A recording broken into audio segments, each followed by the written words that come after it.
amantes del deporte, ¿cómo les va? Espero que estén muy bien. Yo soy René Ruiz, bienvenidos a una edición más de la maravillosa historia del deporte.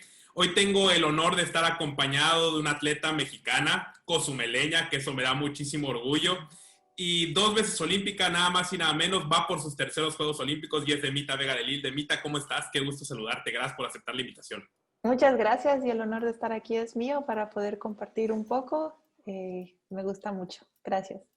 Demita, cuéntame un poco cómo eras de niña, cómo fue tu niñez y cómo se da este acercamiento con los deportes, que muchas veces no es a la disciplina que haces ahorita y que seguramente pasaste por algunas y después encontraste tu gran amor. ¿Cómo eras tú de niña y cómo se da este acercamiento con los deportes? Qué buena pregunta. Hace mucho que no hablaba sobre mi niñez. Y la verdad, yo era una niña súper introvertida. Era una niña, la niña que sacaba puro 10 en la escuela y era la niña que era un poquito torpe en los deportes. Cuando era pequeña, muy pequeña en la primaria, eso es lo que yo recuerdo. Tenía mucha fascinación por ver a mis compañeros que eran buenos atléticamente. Había una canchita de básquet en mi escuela y pues los chicos se ponían a jugar básquet y a mí me fascinaba verlos cómo manejaban el balón, cómo brincaban, cómo se movían. O sea, me gustaba mucho ver el control que tenían con su cuerpo.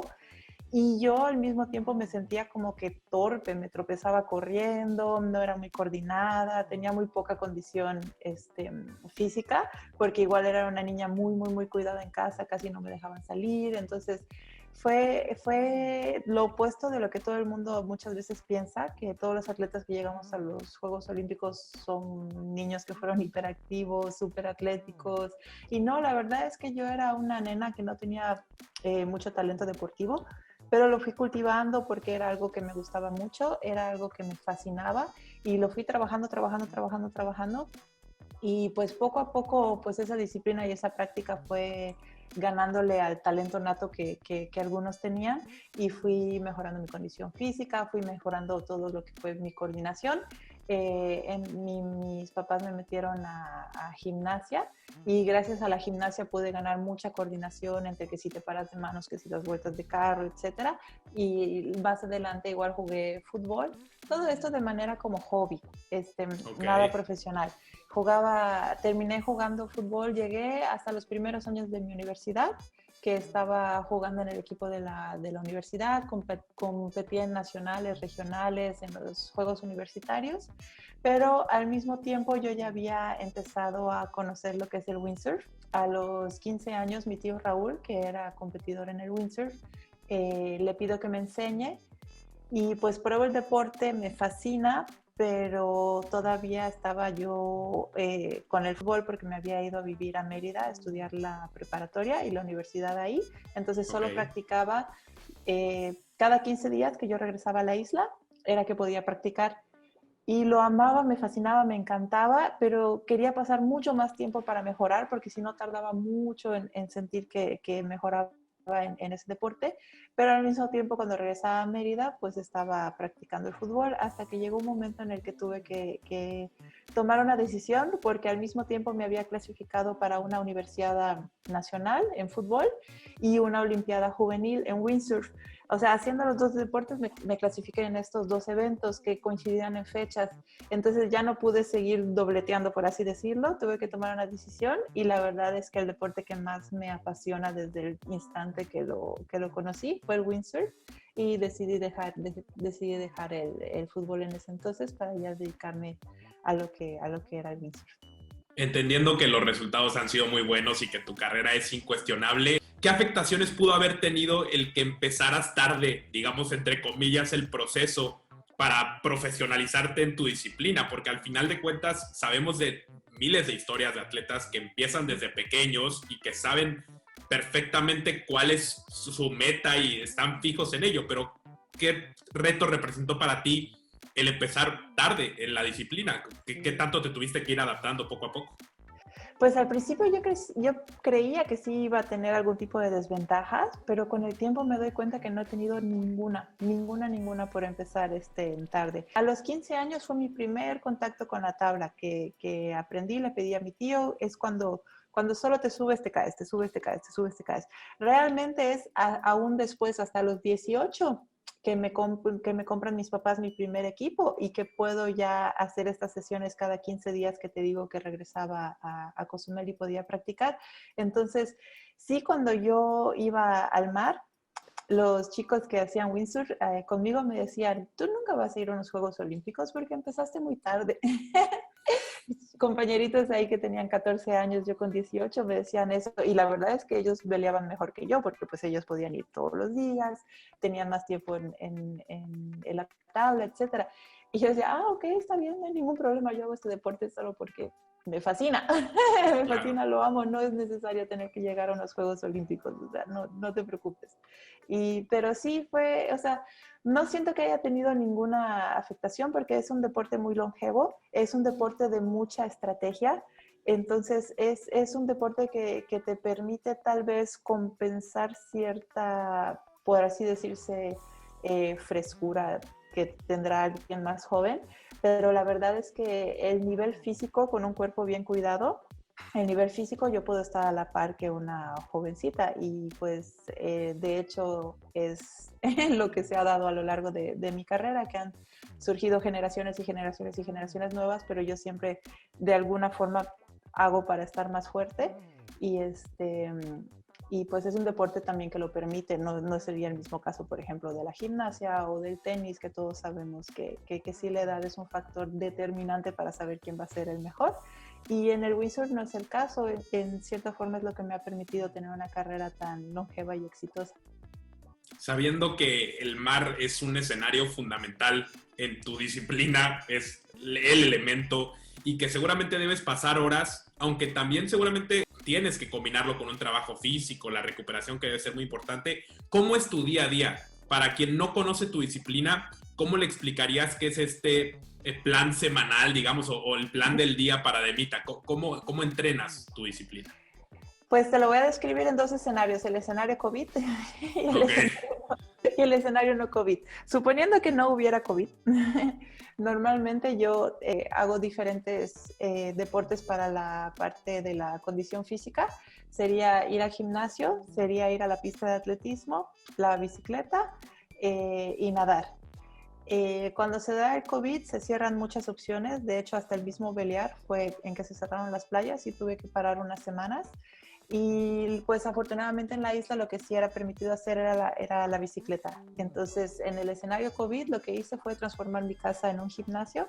Entonces abajo en el jardín tengo todas mis pesas, todo mi equipo, ligas, etcétera, lo más similar que lo pueda yo hacer al gimnasio. Obviamente no es lo mismo, pero logro hacerlo eficiente. Entonces, correr, ya no podía hacer mis intervalos en la pista, en la unidad deportiva, que me encantaba hacer las sesiones de atletismo ahí, pero podía correr en la calle. Entonces, en lugar de guiarme por las distancias de la pista, me guiaba por el tiempo de mi reloj.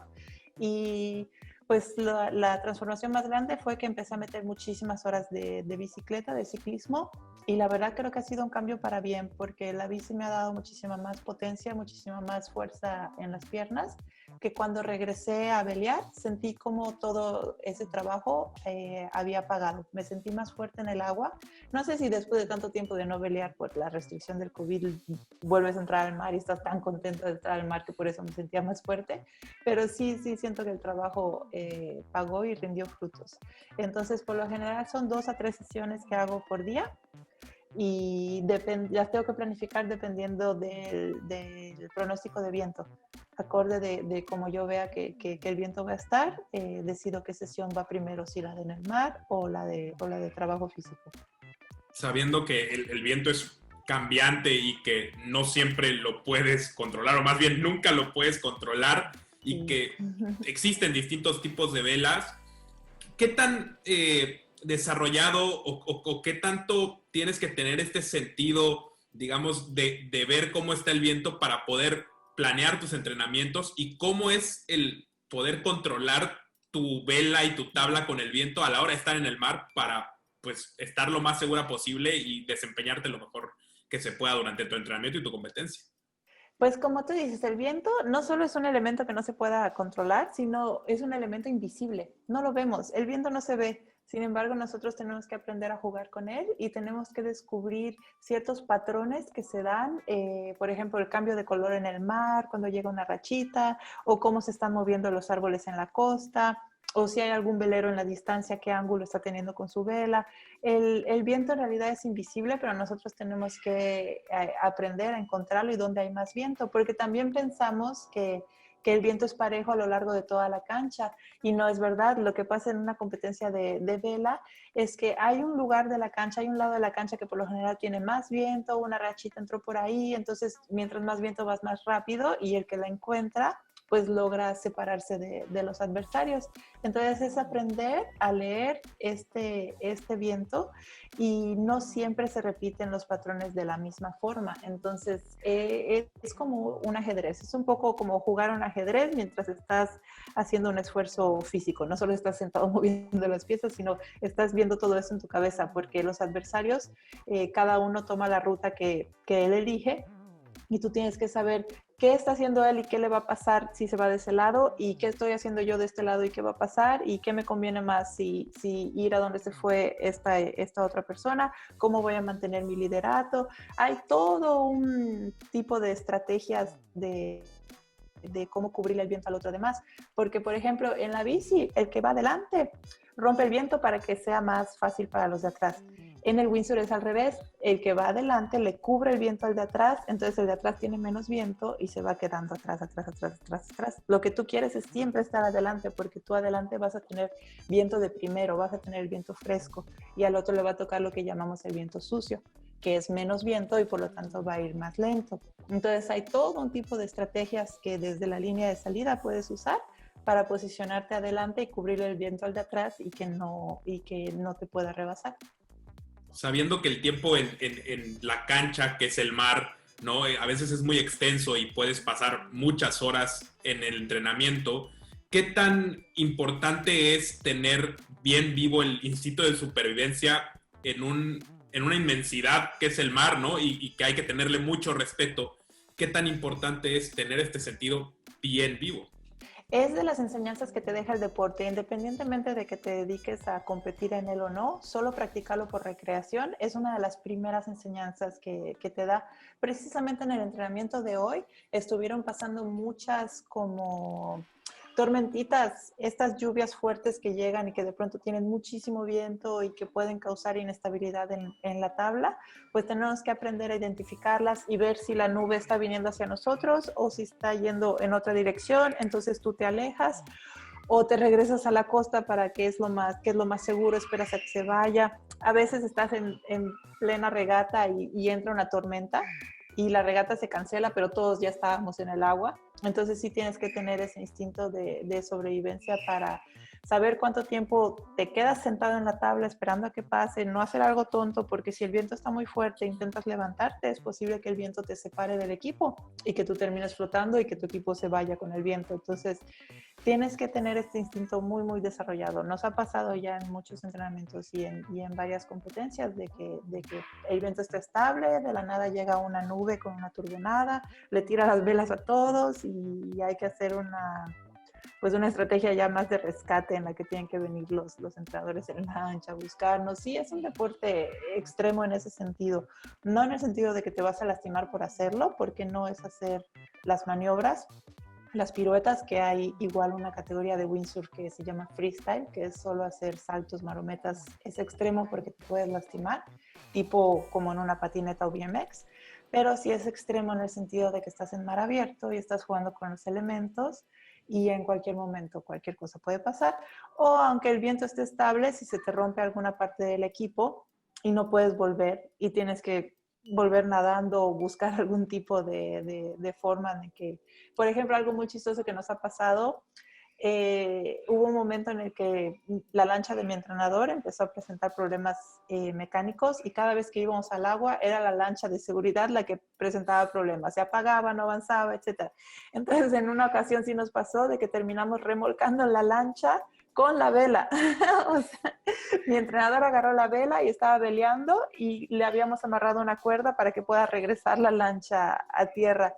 Entonces sí, tienes que ser muy, muy, muy creativo, muy, muy inventivo de si llegara a pasar algo, cómo lo vas a solucionar, porque pues el mar no te espera, el mar tú vas derivando, derivando, derivando, especialmente en Cozumel, que eso lo saben mucho los nadadores y los buzos, que tenemos esta parte del cantil, la corriente del cantil, que tiene una corriente constante de 4 nudos todos los días yendo en la misma dirección. Es un río que te lleva y no a la costa, te lleva hacia el norte. Entonces, es una zona que nosotros le tenemos mucho respeto. Es muy, muy, muy divertido velear en el cantil porque tiene un oleaje muy padre.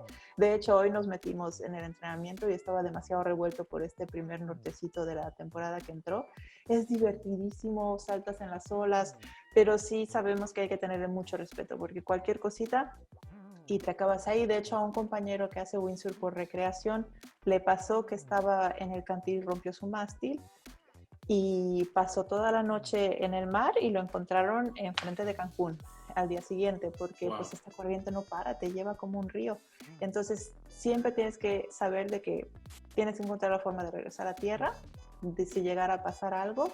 Sí es un deporte que pues sí hay que tener mucho respeto y tienes que tener mucho cuidado de que tu equipo esté en buen estado porque muchas veces nosotros como que lo dejamos hasta exprimirle el jugo lo máximo, pero ya cuando el equipo queda muy viejito se empieza a romper, entonces hay que identificar de que si ya llegó a ciertas horas de uso, pues aunque te duela, ni modo, lo dejas de usar y compras otro porque es tu vida la que está en juego, entonces no hay Sí, que sin jugar duda, y con eso. con la vida no se juega y una de las primeras cosas que te enseñan cuando te vas a meter al mar es tenerle respeto, ¿no?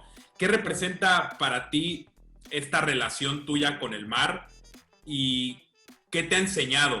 ¿Qué te ha traído este vínculo cercano que tienes con la naturaleza? Pues es una sensación muy difícil de explicar. Es una conexión con el mar muy padre. Es como si tú pudieras sentir el viento con las manos y el mar lo tienes en los pies. Estás jugando con los elementos, el viento, el agua.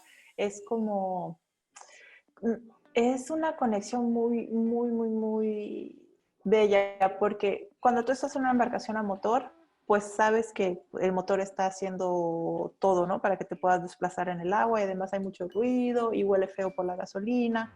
Pero cuando tú estás en una embarcación a vela y más en un windsurf que es muy pequeñito, es como si te estuvieras moviendo y desplazándote en el mar solo con la energía del viento. Únicamente el viento te está propulsando, el viento y la fuerza que tú haces con la vela. Entonces es una conexión con los elementos muy padre y sobre todo porque por lo mismo de que no hay ruido del motor, los animales se acercan más. Entonces tienes muchos contactos a veces de que sí con tortugas, con delfines, me ha tocado ver ballenas, no aquí, en otros lugares donde sí hay ballenas, pero los animales se acercan porque pues no tienen miedo porque no hay ese ruido, no hay ese olor raro del diésel, entonces sí te genera una conexión muy, muy, muy, muy bonita con los elementos y con la naturaleza. La vida del atleta mexicano, y es a donde quiero llegar ahora, históricamente ha sido complicada, ¿no? Sabemos de muchas historias del atleta mexicano que no tiene los apoyos necesarios y que a veces batalla por llegar a esos escenarios importantes. ¿Cuál crees que han sido tú estos retos que has enfrentado viviendo en Cozumel con el deporte? Porque sabemos que los organismos que rigen el deporte están en la Ciudad de México, que las principales marcas, sus oficinas están en la Ciudad de México, que los medios de comunicación, los principales, están en la Ciudad de México. ¿Qué tanto ha puesto el vivir en Cozumel una barrera para que tú y tu deporte tengan más difusión? Pues hay cosas buenas y cosas no tan buenas. Yo afortunadamente he recibido más de las buenas que de las no buenas. Y el hecho de vivir en Cozumel para mí representa más una ventaja que una desventaja. Y es gracias a que mi deporte se hace en el mar, que por ejemplo yo no me tuve que ir a vivir a otro lugar. Muchos atletas se tienen que mover y se tienen que ir a vivir a la Ciudad de México, como tú dices, porque ahí está, por ejemplo, el CENAR, el Centro de Alto Rendimiento, donde pues si eres bueno te visorean y te envían ahí a entrenar. Pero el hecho de que no hay mar en la Ciudad de México a mí me ha caído muy bien, porque toda mi carrera la he podido hacer prácticamente en Cozumel. Y pues en el tema de lo más difícil, siempre es la inversión inicial, hablando del tema de los apoyos.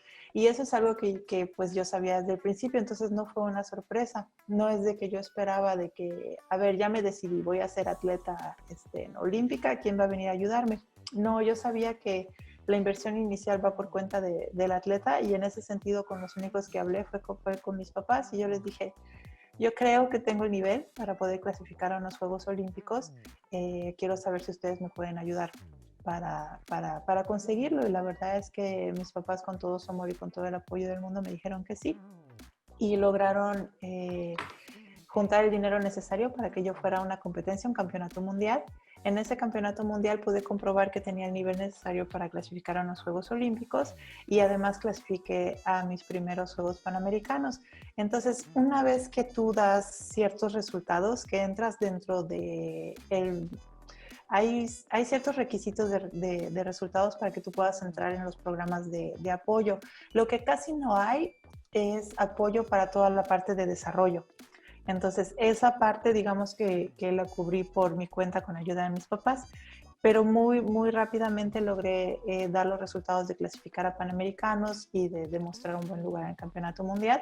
Entonces, entré en el programa de apoyos, y gracias a eso fue que pude mantenerme igual tantos años en mi carrera deportiva, porque cuando yo clasifico a mis primeros Juegos Olímpicos, los de China, yo pensé, ay, bueno, qué padre, qué bonito fue, logré clasificar a unos Juegos y aquí se acabó mi carrera, porque pues mis papás no pueden costearme una carrera toda la vida, ¿no?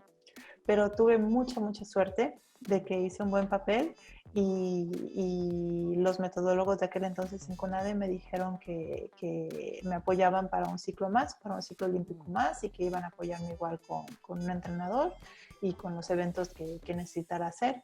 Entonces, para mí esa noticia cayó del cielo. Recuerdo que fue más o menos por estas fechas, en octubre de 2008, terminando los Juegos, yo ya casi diciéndole bye bye a la carrera, y ya empezando a buscar cuáles eran mis opciones laborales, porque justo acaba de terminar la universidad.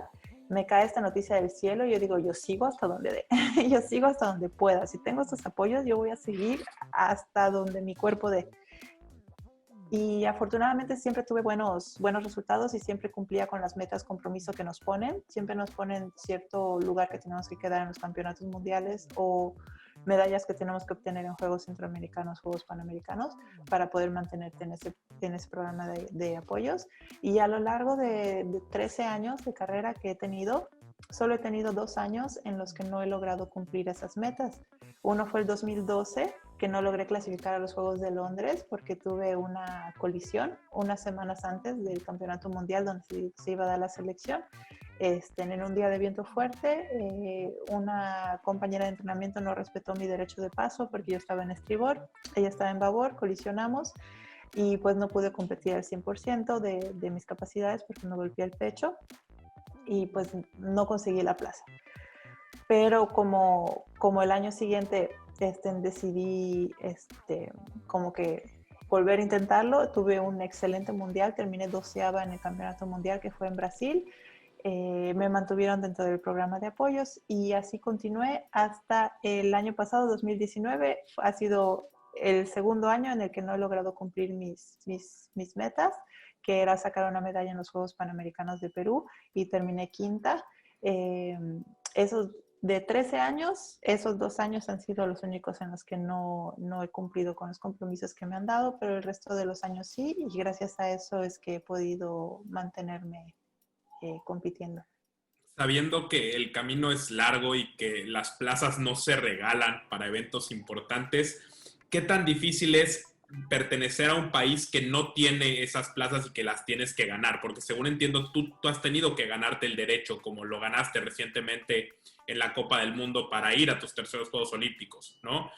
Sí. ¿Qué tan difícil es, pues sí, tener que luchar por ese derecho para estar en los escenarios, y qué tan difícil es cumplir este proceso que es llegar a unos Juegos Olímpicos, porque en 4 años puede pasar cualquier cosa? Sí, cada año es como, nada está dado y nada está dado por sentado, y nada es un regalo, cada año te lo tienes que ganar. y es un estilo de vida al que me he adaptado y es un estilo de vida con el cual estoy totalmente de acuerdo porque te tienen que poner ciertos requisitos mínimos si te van a apoyar y yo creo que el atleta los debe cumplir. Por eso yo estoy totalmente de acuerdo con ese sistema y es lo que yo uso de motivación para entrenar también, porque yo sé que si me duermo no voy a dar estos requisitos mínimos y voy a perder la oportunidad tan bella que es de poder dedicarme a tener una carrera de alto rendimiento. Entonces, sí, obviamente que es difícil, pero pues de eso se trata el alto rendimiento y por eso nos metemos. Si fuera fácil, yo creo que no lo estaría haciendo porque a mí me gustan mucho los retos y es un reto que es cada año cumplirlo, cada año cumplirlo, cada año cumplirlo. De hecho, el año pasado, cuando no cumplí el requisito mínimo que era sacar la medalla de Juegos Panamericanos, me retiraron del programa de apoyos. Y pues fue una situación muy difícil porque yo tuve que decidir, bueno, lo intento una vez más, estoy a 4 o 5 meses del selectivo para Juegos Olímpicos, no voy a tener apoyo porque ya me habían sacado, todo lo voy a tener que costear de mis ahorros. Si clasifico a Juegos, sé que voy a volver a entrar. Si no clasifico a Juegos, me voy a quedar fuera, me voy a haber gastado todos los ahorros, tal vez no vaya a haber valido la pena la inversión. Fue una decisión dura, difícil de tomar, pero igual al mismo tiempo yo me dije, o sea, solo faltan 4 meses para el selectivo, no me voy a preguntar toda mi vida qué habría pasado si decidía no hacerlo, toda mi vida me iba a preguntar, y si hubiera entrenado esos 4 meses más y tal vez hubiera clasificado a los Juegos, dije, no me voy a quedar con esta duda, no importa lo que cueste, lo voy a volver a intentar. Y así fue, entrené más duro, mejoré mi nivel y pues hice algo que no había logrado en 4 años, que fue ganar una Copa del Mundo. El selectivo olímpico se dio en la Copa del Mundo de enero de este año de Miami y no solo me seleccioné a los Juegos Olímpicos, sino que también gané la Copa del Mundo para México. Fue algo mágico, súper bello de vivir, que obviamente valió la pena la decisión y la inversión de esos 4 o 5 meses de estar preparándome sin apoyo. Hablaste de luchar por ese sueño olímpico y me quiero meter un poco ahí. Has participado 2 veces y vas por tu tercera participación. Muy pocos llegan siquiera a unos Juegos Olímpicos, ¿no? ¿Cuál es la impresión que vive un atleta cuando llega a la Villa Olímpica y se da cuenta de que está en el Olimpo, donde están los mejores exponentes de todas las disciplinas del mundo y que todo el mundo sigue tus pasos porque es el epicentro deportivo, ¿no? ¿Cómo se siente? ¿Qué vive el atleta en esos momentos? ¿Y qué aprendizajes te llevaste de tus 2 participaciones que vas a aplicar en la tercera? Es mágico, es súper, súper mágico, sobre todo desfilar más, o sea, lo más mágico de todo es desfilar en la ceremonia de inauguración. Y principalmente lo que tú dices, saber que estás rodeado de puro atleta que es lo mejor de su país, o sea, lo mejor, mejor, mejor. En realidad no hay nada mejor en la mayoría de los deportes que las personas que están ahí concentradas. Y es padrísimo, la energía que se vive, lo que más se nota es en el comedor. A la hora de ir al comedor y están todos los atletas de todos los deportes, están los gigantes del básquetbol que entran caminando y es imposible no verlos porque son gigantes y enormes y es chistoso ver lo que comen, y están las chiquititas, chiquititas de gimnasia que son chiquititas, chiquititas, que algunas ni siquiera llegan casi, casi al lugar donde se toman las bandejas. Es muy padre ver todo este mix de biotipos humanos. Sin embargo, por más diferentes que sean, es el mejor biotipo para el deporte que están haciendo y son los mejores exponentes en su país y en todos los deportes que están haciendo. Y es muy padre ver cómo, dependiendo de cada atleta que es, lo que escogen para comer es distinto, porque pues es un buffet, es un súper buffet en el que tienes todas las opciones.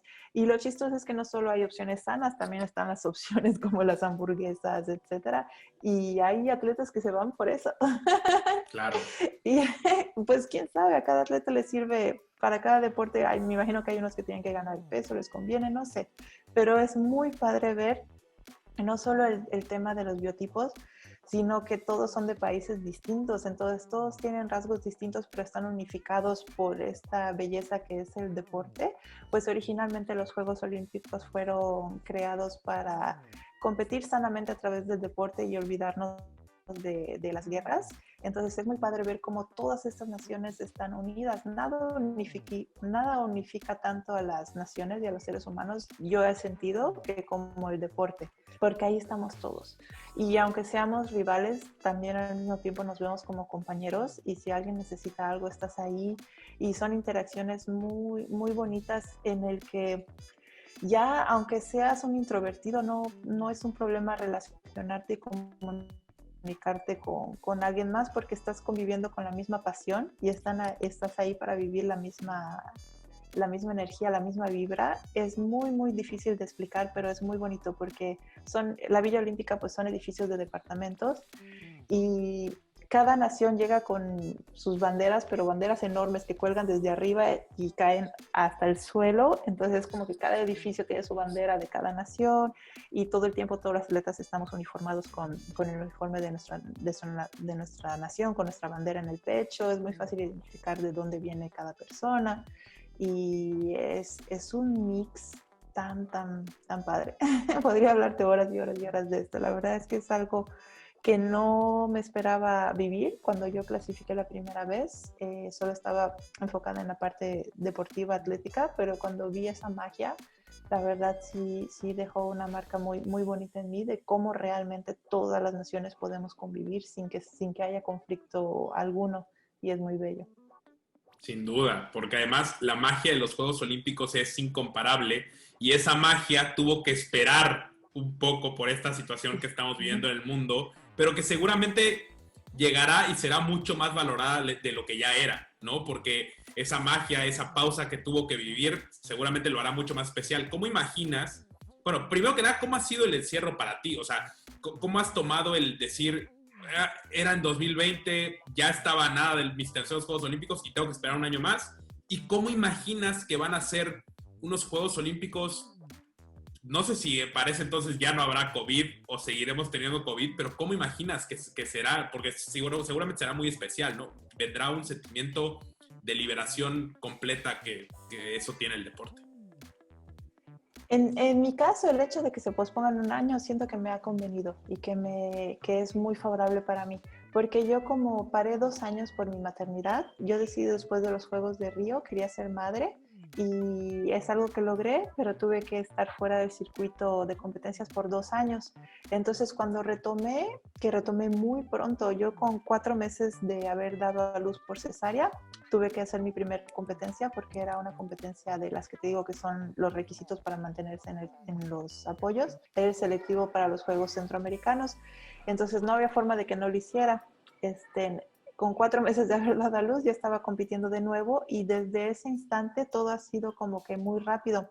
Mientras yo estaba embarazada se dio un cambio en el material también, y entonces regresar y adaptarme a este material nuevo, volver a agarrar mi condición física, todo fue como con mucha prisa, un paso muy apresurado. Me sentía como que estaba retrasada y no lograba alcanzar un tren. Pero el hecho de que se pospongan un año, pues me ha caído súper bien, porque ya he podido tomar el tiempo y hacer una planificación exactamente como yo la quiero, que es hacer una base física muy sólida y poder pasar muchas semanas en casa para obtenerlo, que es la parte en la que estoy. Ya estamos por finalizar, y el próximo mes debemos viajar para un campeonato europeo en noviembre en Portugal, que se iba a hacer en marzo. Entonces, en lugar de hacerlo así apresuradamente en marzo, he tenido todos estos meses para poder llegar muy, muy, muy fuerte. Siento que voy a llegar muy bien a este campeonato europeo en noviembre en lugar de marzo. Y lo mismo con los juegos, porque ya solo me quedaban 2 competencias para hacer antes de que fueran los juegos, y ahorita tengo 6. Ahorita voy a hacer 6 competencias antes de los juegos. Entonces, de cierta forma, recupero un poquito el tiempo que estuve fuera, y eso siento que me va a convenir mucho, y que voy a poder hacer un mejor resultado de lo que habría sido si en agosto hubieran sido los juegos. Entonces, en ese sentido estoy contenta. ¿Y cuál era la otra pregunta que me habías hecho? No, nada más que cómo te imaginabas que serían los juegos, o sea, cómo crees que se van a vivir, digamos, post-COVID o todavía con COVID, no sabemos. Lo que me gustaría mucho sería que los juegos marquen de nuevo ese regreso hacia la unidad y unir todas las naciones, porque ahorita el COVID nos volvió a separar. empezamos a hablar mal de los chinos, que porque de ahí vino, empezamos a cerrar las fronteras, ya no podemos ir a Europa con total facilidad, y ahí son la mayoría de las competencias. Toda Latinoamérica casi estamos desconectados porque es difícil acceder, el paso por Estados Unidos, etcétera. Yo lo que quiero ver y me encantaría ver sería que los juegos vuelvan a unificarnos a todos y dejar de crear estas separaciones de que no es por cerrar fronteras que se va a solucionar el problema. Y pues en cierta forma también hemos visto mucha unidad en cuanto a los avances tecnológicos para encontrar el COVID. Son varias naciones pues trabajando unidas, ¿no? Para buscar una solución. Entonces hay ambos aspectos, pero yo creo que los juegos van a marcar ese regreso a la normalidad que todos queremos. No van a ser unos juegos, obviamente, como han sido siempre, porque ya se ha hablado mucho de hacer los estadios vacíos o tal vez al 30-50% de capacidad. Tal vez en el desfile estemos con nuestros cubrebocas, todos nos van a dar nuestros cubrebocas tal vez con una bandera de cada nación, o sea, no va a ser exactamente lo mismo que antes, pero tal vez eso ya marque el regreso ya ya vamos a dejar esta etapa de COVID atrás y vamos a aprender a adaptarnos y ver lo que sigue. Serán históricos, sin duda alguna, como han sido todos, pero estos tendrán un sabor todavía más especial. Hablaste un poco de tu maternidad y quiero entrar un poquitito ahí al tema más personal, en el sentido de que eres atleta de alto rendimiento, 2 veces olímpica, ingeniera civil, si bien tengo entendido, y madre. ¿Cómo le haces para ser ese ejemplo de la mujer moderna que hoy puede con eso y mucho más? O sea, ¿cómo administras tu día y cómo le haces para darle el peso que requiere cada cosa en tu vida? La verdad, sí, la verdad es que sí ha sido muy difícil y me ha dado una nueva visión hacia lo que son las mamás y un respeto enorme por todas las madres del planeta Tierra, porque hasta que no eres papá o mamá y vives lo que es, no te das cuenta del trabajo monumental que han hecho nuestros padres, ¿no? Y del trabajo que les hemos dado a nosotros, los hijos. Entonces sí es muy difícil, sí es muy complicado, pero el sueño te jala. Mi sueño de conseguir una medalla en los Juegos Olímpicos es tan grande que me jala para hacerlo, y sobre todo porque siento que es la mayor enseñanza que le puedo dejar a mi nena, porque más adelante cuando ella crezca, yo siento más bonito decirle: te llevé a unos Juegos conmigo, te llevé a unos Juegos Olímpicos conmigo, con mamá, porque esto es lo que hago y tus sueños se pueden cumplir si los quieres.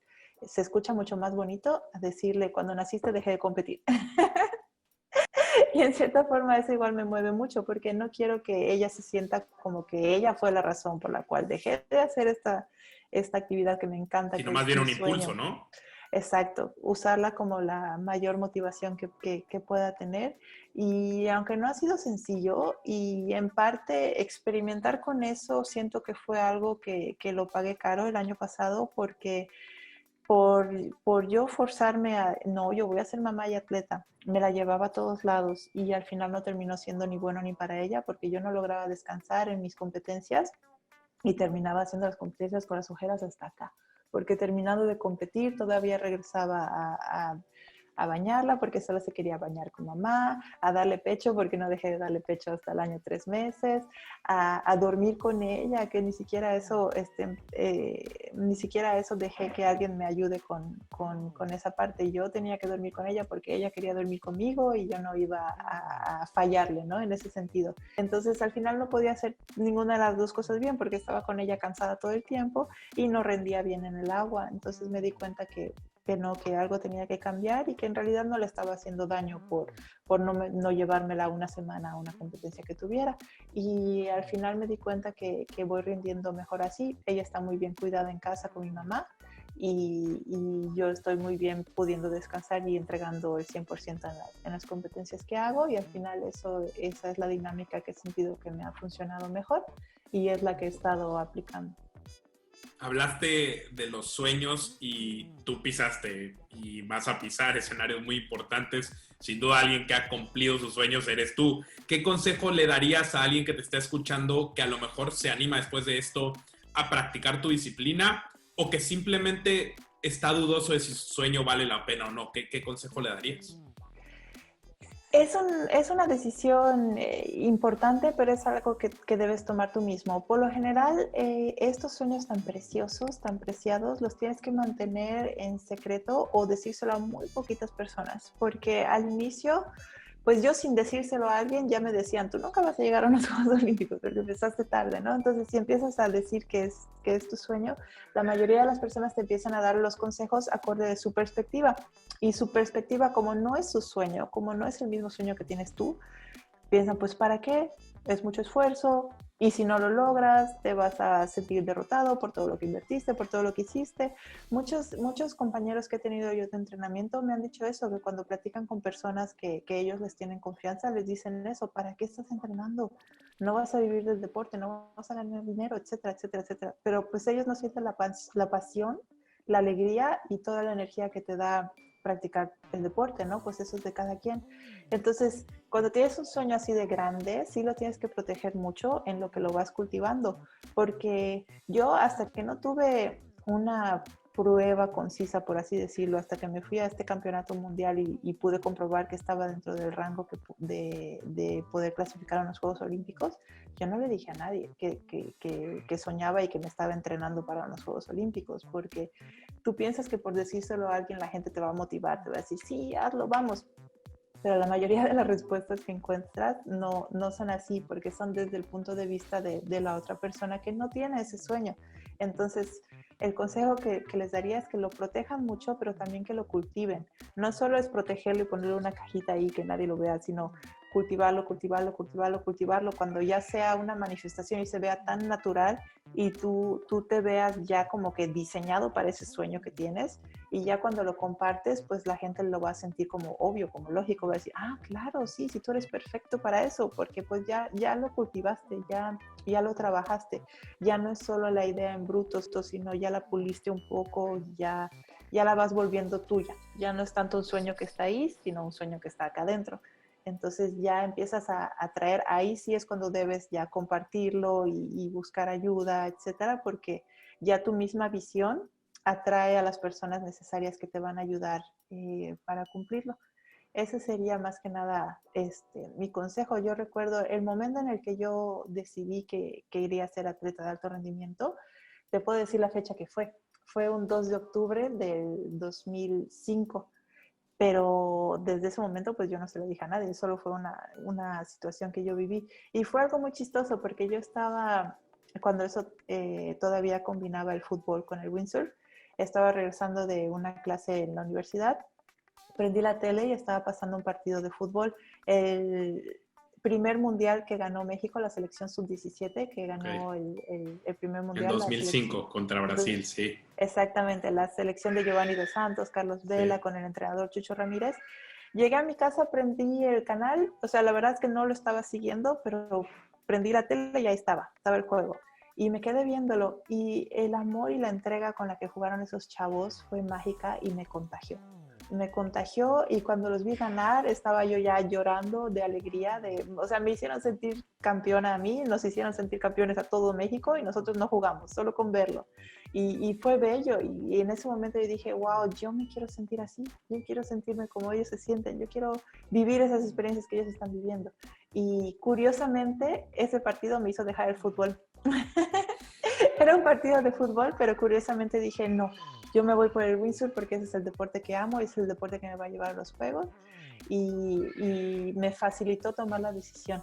Dije, y fue cuando hablé con mi entrenador de fútbol, le dije que iba a dejar el fútbol porque que me gustaba más el windsurf. No le dije que me iba a entrenar para ir a los Juegos Olímpicos porque pues en aquel entonces el sueño era demasiado frágil como para compartirle eso. Y él me iba a decir, ¿qué? Pero nos vas a dejar que ya nos vamos a una universidad por esto que dices que vas a lograr, que lo más seguro no lo logres.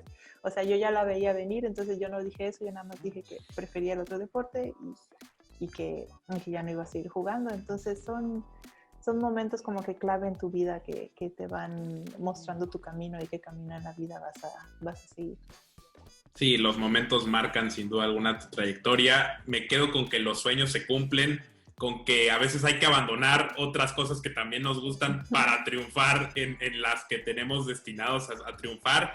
Y Demita, te quiero agradecer muchísimo que te hayas tomado este tiempo para estar en la maravillosa historia del deporte. Ha sido padrísimo conocer mucho más de tu vida, saber de qué trata tu disciplina, y estoy muy seguro que te vamos a seguir viendo triunfar ahora en los próximos Juegos Olímpicos. Estoy seguro que te vamos a seguir viendo triunfar y representar a México dignamente como lo has hecho hasta ahorita. Muchísimas gracias por estar aquí conmigo. Gracias a ti, que me encanta mucho esta plática, cómo la vas armando y cómo vas sacando las mejores preguntas. Gracias, René. Con gusto. Muchísimas gracias, Demita. Gracias a ti. Yo soy René Ruiz. Los espero para seguir escribiendo juntos la maravillosa historia del deporte. Hasta muy pronto.